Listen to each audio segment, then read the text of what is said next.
9वें दिन तो भीष्म ने मानव पांडवों की सेना के लिए प्रलय के द्वार ही खोल दिए थे। जब श्री कृष्ण ने देखा कि अब भीष्म को कोई भी नहीं मार सकता, तो उन्होंने अर्जुन को भीष्म के पास भेजा, उनसे उनकी मृत्यु का राज जानने के लिए।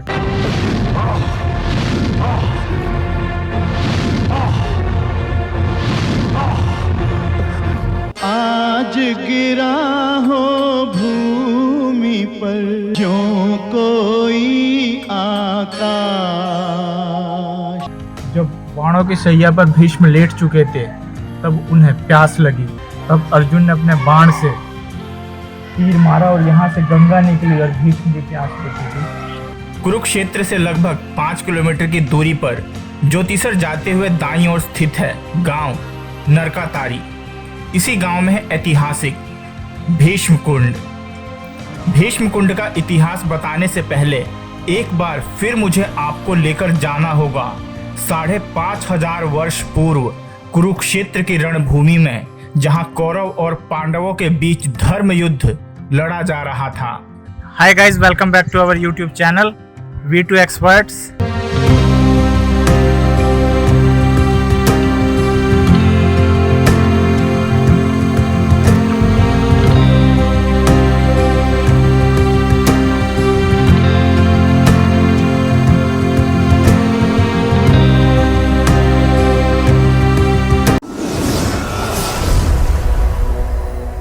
पहले दिन से ही महाभारत का युद्ध बड़े ही भयंकर रूप से प्रारंभ हुआ। 8वें दिन का युद्ध भी घनघोर था। 9वें दिन तो भीष्म ने मानव पांडवों की सेना के लिए प्रलय के द्वार ही खोल दिए थे। भीष्म द्वारा बड़े पैमाने पर पांडवों की सेना को मार देने से घबराए पांडव पक्ष में भय फैल गया। तब श्री कृष्ण के कहने पर पांडव भीष्म के सामने हाथ जोड़कर उनसे उनकी मृत्यु का रहस्य पूछते हैं। भीष्म कुछ देर सोचते हैं, फिर उनकी मृत्यु का रहस्य बता देते हैं। अब हम पहुंच चुके हैं नरकातारी। नरकातारी वही जगह है जहां भीष्म पितामह को अर्जुन ने बाणों की शैया पर लेटाया था, और ये वही फेमस मंदिर है। गाइस, ये वही भीष्म कुंड है। मान्यता है कि यहीं पर अर्जुन ने भीष्म को बाणों की शैया पर लिटा दिया था। कहा जाता है कि भीष्म को इच्छा मृत्यु का वरदान प्राप्त था।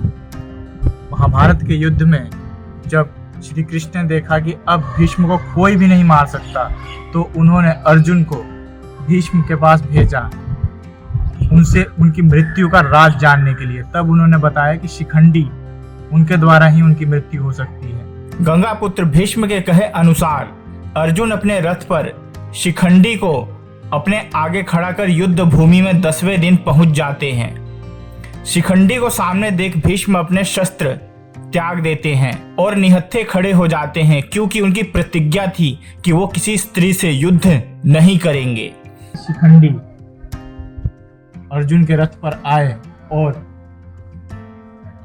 भीष्म के ऊपर अर्जुन ने बाणों की वर्षा कर दी, जो कि आप उदाहरण उसका देख सकते हो। इस जगह पर महाभारत में भीष्म और कृष्ण संवाद भी देखने को मिलता है, जहां भीष्म कृष्ण पर धर्म युद्ध के विरुद्ध आचरण का आरोप लगाते हैं। इस पर कृष्ण भीष्म को उत्तर देते हैं कि हमेशा की तरह आपने अपने द्वारा निर्धारित मानदंडों पर निर्णय लिया है और धर्म की अवहेलना की है।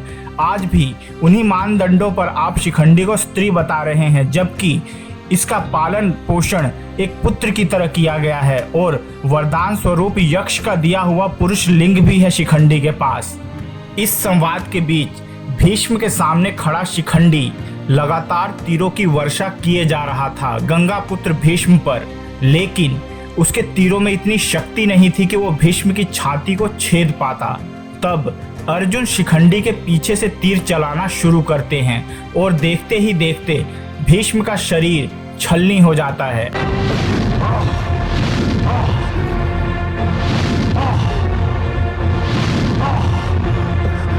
भीष्म को अपने पिता शांतनु से इच्छा मृत्यु का वरदान प्राप्त था, इसलिए वो जीवित थे।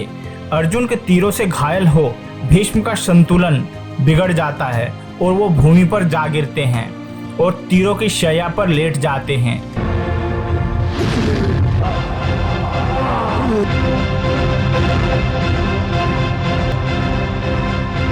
इस दृश्य को देखकर जैसे समय भी रुक गया था।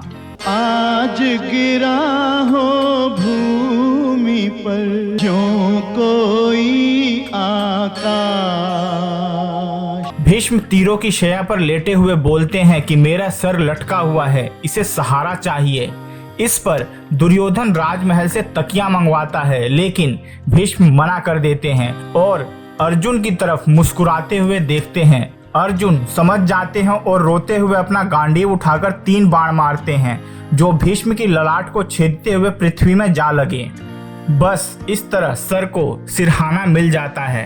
तत्पश्चात गंगापुत्र भीष्म को प्यास लगी तो दुर्योधन ने सोने के पात्र में जल मंगवाया, लेकिन भीष्म ने उसे पीने से मना कर दिया और एक बार फिर अर्जुन की तरफ देखा। अर्जुन उनका इशारा समझ गए और रोते हुए अर्जुन ने अपने गांडीव से शक्तिशाली पर्जन्यास्त्र चलाया तो भूमि से गंगा का एक स्रोत फूट पड़ा और भीष्म पितामह की प्यास शांत हुई। जब बाणों की शैया पर भीष्म लेट चुके थे तब उन्हें प्यास लगी और उन्होंने बोला कि मेरी प्यास केवल अर्जुन ही बुझाएगा। तब अर्जुन ने अपने बाण से तीर मारा और यहाँ से गंगा निकली और भीष्म की प्यास बुझी। अर्जुन के तीर से धरती में एक गहरा कुंड बन गया, जिसके बाद इसे भीष्म कुंड के नाम से जाना जाने लगा। भीष्म के सरसैया पर लेट जाने के बाद युद्ध 8 दिनों तक और चला। यहीं पर भीष्म पितामह ने धर्मराज युधिष्ठिर को महाभारत का शांति पर्व और विष्णु सहस्त्र नाम सुनाया था। बाणों की शैया पर भीष्म पितामह लेटे हुए थे, तब युधिष्ठिर उनके पास आए और इसी स्थल पर युधिष्ठिर को भीष्म पितामह ने श्री विष्णु सहस्त्र नाम श्लोक का पाठ सुनाया था। दरअसल भीष्म पुराणों के बहुत बड़े ज्ञाता थे। भीष्म जब महाभारत युद्ध के 10वें दिन घायल होकर गिर पड़े तो उस समय सूर्य दक्षिणायन का था, इसलिए वे परलोक नहीं जाना चाहते थे। उन्हें पिता शांतनु से इच्छा मृत्यु का वरदान मिला हुआ था, लिहाजा वे अर्जुन द्वारा बनाई गई बाणों की शैया पर लेटे ही रहे। बाद में सूर्य के उत्तरायण होने पर युधिष्ठिर आदि सगे संबंधी पुरोहित और अन्य लोग भीष्म के पास पहुंचे। उन सब से पितामह ने कहा, इस शैया पर मुझे 58 दिन हो गए हैं, अब मैं प्राण त्यागना चाहता हूँ। सबसे प्रेम पूर्वक विदा मांगकर भीष्म ने अपने प्राण त्याग दिए। सभी लोग गंगापुत्र भीष्म को याद कर रोने लगे। फिर युधिष्ठिर तथा पांडवों ने विधिवत चंदन की चिता पर रख भीष्म का दाह संस्कार किया। बड़ा ही प्राचीन स्थल है, हमें आना चाहिए अपने परिवार के साथ, अपने बच्चों के साथ। उन्हें अवश्य लेके आए। उन्हें ऐसी जगहों पे हमें लेके आना चाहिए ताकि अपने धर्म से भी जुड़े रहें, अपने इतिहास को भी जानें और एक पॉजिटिव वाइब्रेशन भी उनके अंदर रहे। हर चीज़ से हमें उन्हें अवगत कराना चाहिए। भीष्म कुंड का उल्लेख वामन पुराण में भी मिलता है। वामन पुराण के अनुसार इसे अनरक तीर्थ भी कहा जाता था। बाद में इसका नाम संभवतः नरकातारी हो गया। महाभारत की घटना से जुड़ा होने के कारण यात्री जब भी कुरुक्षेत्र के तीर्थों का भ्रमण करने आते हैं तो वे भीष्म कुंड नरकातारी में स्नान किए बिना नहीं जाते। अधिकतर यात्री ज्योतिषर से वापसी में नरकातारी तीर्थ के दर्शन अवश्य करते हैं। खास तौर पर पितृपक्ष में इस तीर्थ पर काफी श्रद्धालु पहुंचते हैं। हर वर्ष चैत्र 14 पर जब कुरुक्षेत्र के तीर्थों की परिक्रमा होती है तो नाभि कमल तीर्थ से चलने वाली इस परिक्रमा में शामिल श्रद्धालु नरकातारी तीर्थ पर अवश्य पहुंचते हैं।